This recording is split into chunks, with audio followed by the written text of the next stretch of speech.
Mene je Aleksandrova delavnica opremila z različnimi orodji za na pot osebne rasti. Preden sem se prijavila oziroma preden sem prišla, nisem vedela pravzaprav, po kaj prihajam. Danes po koncu lahko rečem, da čutim moč odločitve.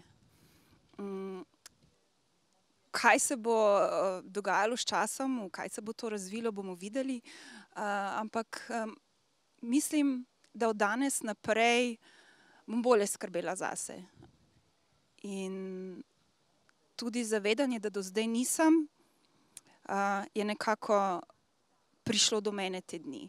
Tako da hvaležnost za vse te aha momente na tej delavnici in pa s to močjo odločitve zaključujem ta 4-dnevni proces.